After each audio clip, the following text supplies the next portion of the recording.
Hey guys, it's time for another pool plan video. This time I'll be covering my plans for the upcoming events featuring Enna Kros and Noel, as well as the other event that will feature both Strago and Locke. As always, I will also be including timestamps in the video description so you can use those to skip ahead to the section that you are interested in. Without further ado, let's get started. First off, a quick recap on how I did on recent banners, and the last ones we had were Golbez, Lenna and Noctis. I actually skipped Golbez, didn't really have a lot of interest in his kit, and I didn't have to pull for Noctis because my Noctis was already fully maxed out including BT Plus and FR, so the only banner of interest for me was the one featuring Lenna. Thankfully, I only had to spend 20,000 gems, so I got both her BT and FR in 4 pulls after the free pulls were done, of course. So in total, so far, I've only spent 20,000 gems, which is pretty good overall. Moving on to Enna Kros Intersecting Wheels. This event will feature 2 banners, the first featuring Enna Kros as the featured character and the second featuring Noel. As always, both of their FRs are available on both banners, but the BTs are banner specific. Both Enna Kros and Noel will receive rework on this event as well. Starting off with Enna Kros, she didn't really get a lot of rework. Her S1 and FR damage got reworked, but importantly her S2, EX and LD still features the same number of HP dumps and damage. However, part of her rework also improves the turn rate on her EX and LD. In case you are not aware, her kit previously had her EX and LD doing stupid amounts of damage, and when I say stupid amounts I mean really game breaking damage. But the drawback that she had was that both her EX and LD were low turn rates, meaning that once you press EX or LD on Enna Kros, she actually self-delays herself. With the rework, the turn rate goes back to normal, so Enna Kros's turn will no longer be delayed if you hit her EX or LD. Her LD also features a buff, and the buff potencies have been improved.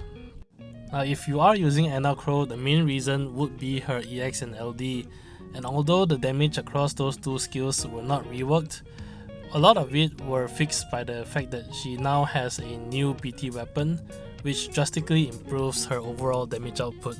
So moving on to her BT, upon use her BT aura lasts for 6 turns.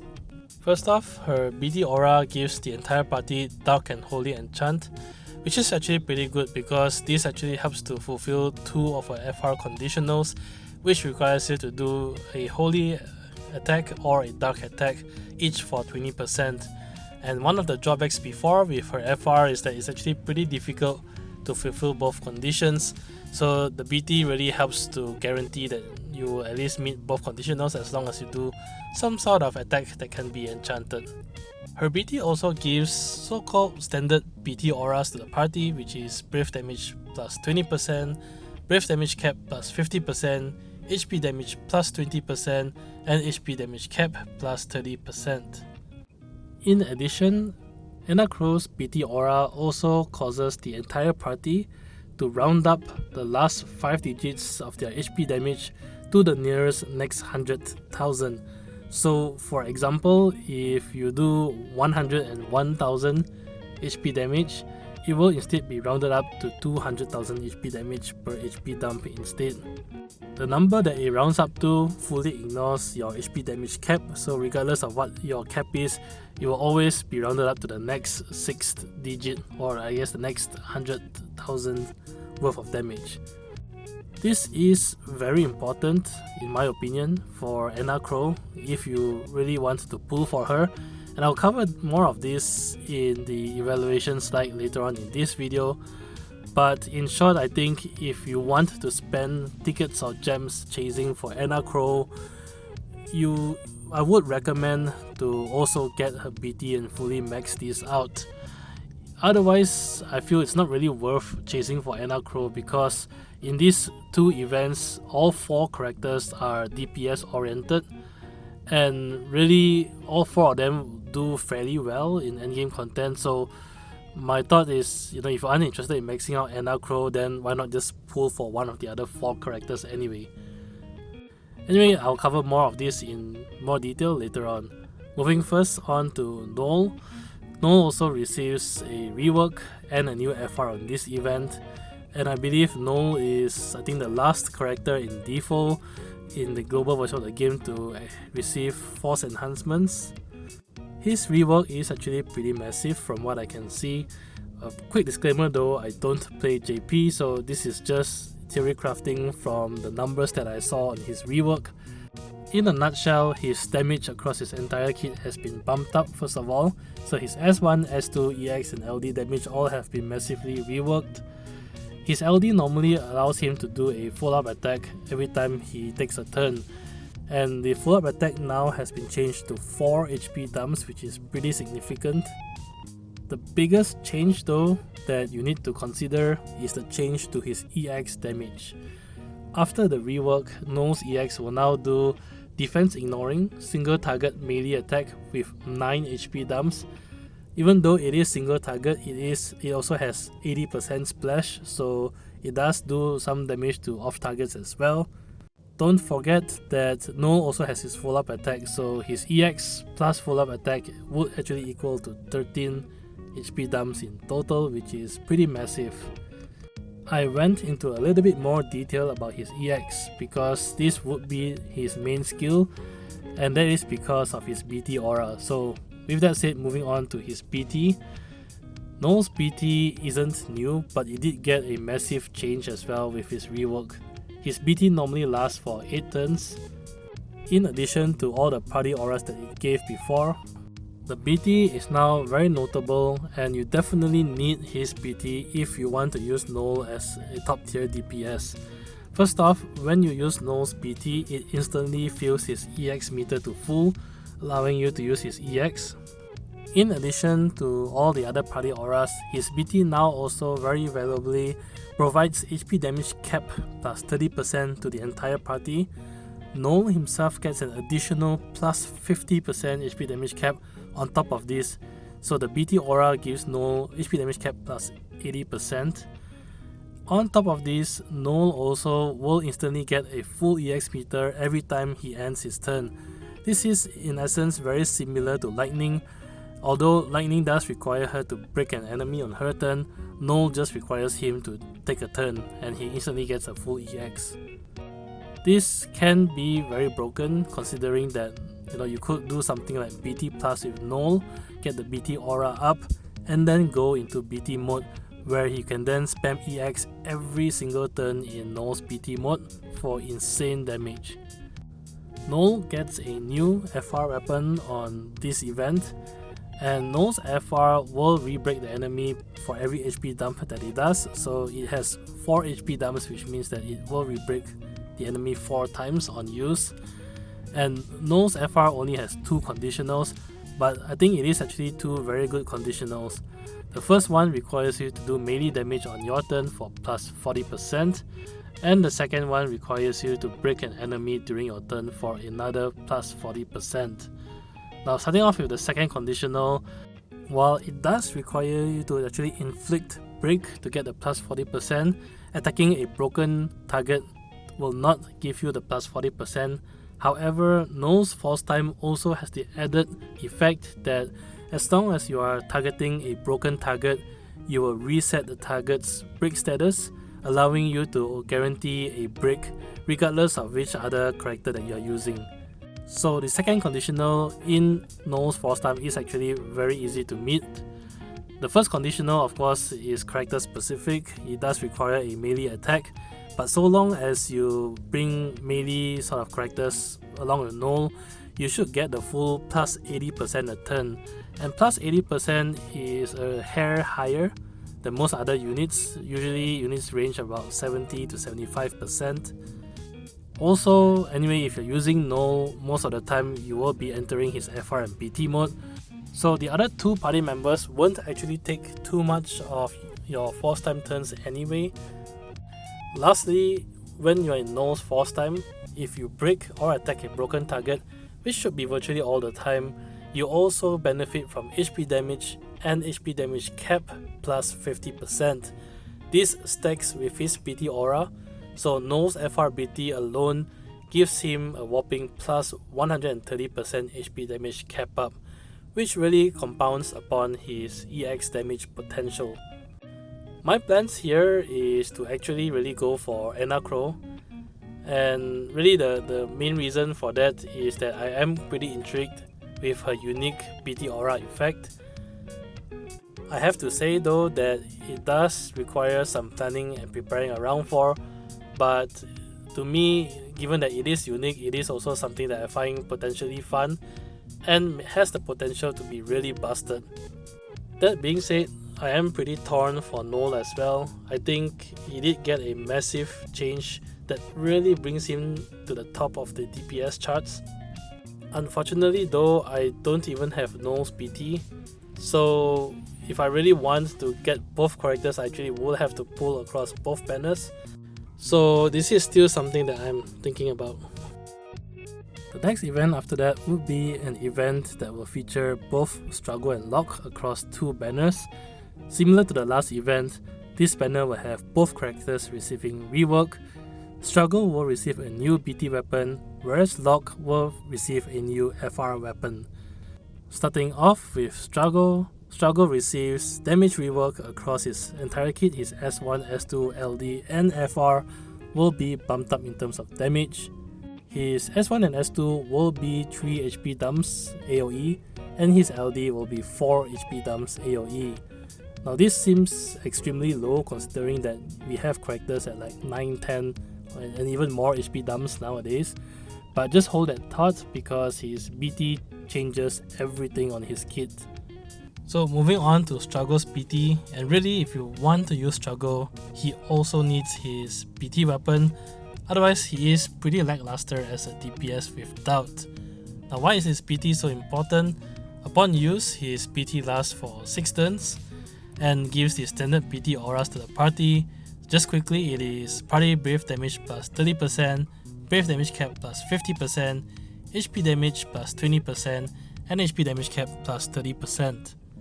If you've used Strago before, you remember that he has a unique self buff called the Soul of Tamasa from either his AA or LD, and normally his Soul of Tamasa allows him to dual cast all his skills, including his EX. With the BT aura, his Soul of Tamasa now allows him to triple cast all his spells in one turn. This effectively means that his BT, not even counting the aura that it gives, already boosts his overall damage by 33%. The biggest drawback I guess about Strago is that his force conditional, one of his conditional only applies to Strago himself. So during his force time, the other party members can only fulfill plus 60% at the most. However, having said that, as with most DPS, if you are bringing Strago, usually most of the time you want to devote most of your force time turns to your primary DPS. So the fact that Strago can get up to plus 80% is also something pretty noteworthy. Moving on to Locke. Locke gets the standard damage rework across his S1, S2, EX and LD. Locke's big ticket attack is usually the attack that he does when he has both the Genji Glove and Master Scroll buff up, and that attack now has been reworked to do a massive 16 HP dumps. On top of that, every single HP dump will not consume his Brave, meaning that once he caps out on his Brave, the rest of his HP dumps are guaranteed to do full damage, except only his final dump where that particular dump will consume his Brave. Locke's BT isn't new, but also has been reworked to now give the party very nicely HP damage plus 50% and cap plus 30%. Locke gets an additional plus 50% on this, so in a similar fashion to Noel, Locke's BT gives him alone plus 80% HP damage cap up, which is really relevant. Not forgetting that Locke's BT also gives the entire party defense ignore status. Locke gets a new force weapon on this event, and upon use, importantly, his FR will grant himself 6 turns of the Genji Glove and Master Scroll buffs, which allows you to use that attack 6 times in a row before the buff is gone. The FR effects require you to first do a melee attack on your turn for plus 20%, and if you end your turn while having an overhead, you get plus 60%. In addition, if you are breaking or attacking a broken target, your attack will also receive an HP damage plus 50% and HP damage cap plus 50% boost. I must say it is very tempting to pull on for Locke and maybe a little bit also for Strago, but in all honesty, I think I will likely skip. I might pull if maybe I get extremely lucky for Enna Kros and Noel, but I don't think my luck will be that good. So in events that RNG is pretty average for me, then I will likely just skip this event altogether and just use Enna Kros, maybe Noel if I did pull for him, as my main DPS. Alright, so we've come to the part of the video where I cover my thoughts and opinions and my evaluation across the newly reworked or featured characters. As always, a big disclaimer that my preference and choices are really biased towards my playstyle, and while they may be of high interest to me, they may not be your top pick depending on how you like to approach the game. The important thing, and this is also at the bottom of the slide, is I always recommend for everyone to try and focus on roles that fills gaps in your roster. So for example, if you're lacking DPS characters, then obviously newly released DPS characters would be of higher value. Generally, I always rank characters across 2 different categories, either good value or role fulfillment category. And the only difference is that good value category are characters that are very powerful to the point where I think regardless of who you already have in your roster, they will still give you a very good return of investment. Role fulfillment characters are also characters that are also pretty good, but depending on what they can do, if you have already characters in your roster that can do similar things, then you can actually potentially skip these characters instead. I actually placed all 4 characters in the role fulfillment category this time. That being said, I actually do think that we are somewhat going into the next level of DPS power creep. We've actually already had a small taste of the next level with both Aranya and Estos, which is the only reason why these 4 characters are not in the good value category. If you did pull for Aranya, Estos, and maybe some other characters like Lightning, then you really notice that DPS has considerably improved over the last month or 2, and the standard with these 4 characters being released are now so-called at that level, at maybe somewhere around Aranya's level. So if you are fairly new to the game, then I would recommend to at least get 1 out of the 4 characters, if not more than that. Now between the 4 characters, I think everyone has their own merit. It's really difficult to rank one character over another, but if I have to choose one, I would actually say Noel is probably the best, and not really in terms of damage output. I don't think it's fair to say that he outdamages the others, but the reason why I say he's so-called the best is due to the ease of use. If you are fairly new and you just want a character that dish out a lot of damage without having to go through a lot of hoops or bells and whistles or build a party around, then I think Noel fits the cake. Across all 4 characters though, I do think that you really want to get their BT weapons. If you are trying to make do without the BT, then why pull for that character? You might as well pull for one of the other 3 and get the BT weapon for that character. And across these 4 characters, I think the BTs do make a significant difference in their damage output, so much so that without the BT, I think they wouldn't even do as much damage as some of your other top tier DPS, and in that case you might as well just skip altogether. Locke's 16 HP damage dumps from his Genji Glove and Master Scroll attack is also pretty tempting, along with the fact that his BT aura allows your entire party, himself included, to ignore defense.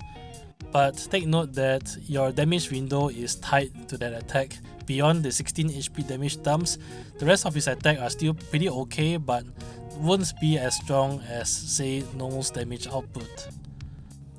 Enna Kros really has the potential to be busted, and that is the main reason why I am gunning for her.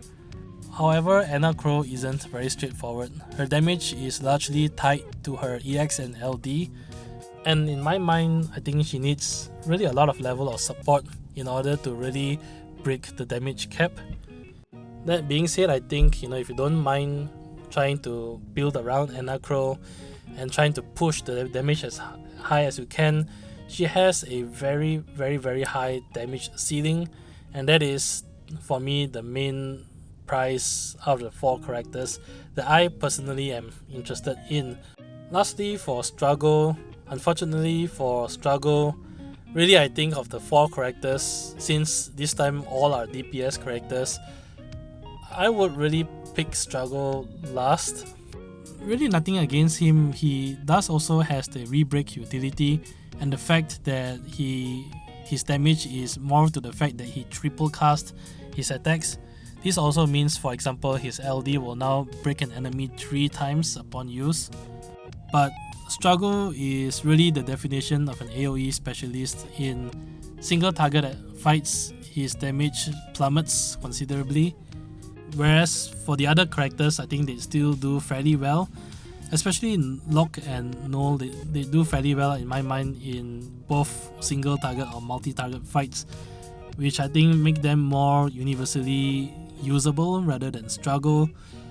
And only to the fact that Strago is released on the same time alongside the other 3 characters, I think is to his detriment. Unfortunately, it's really hard when you're trying to decide which characters to go for, that he has to compete for your resource with the other 3 characters.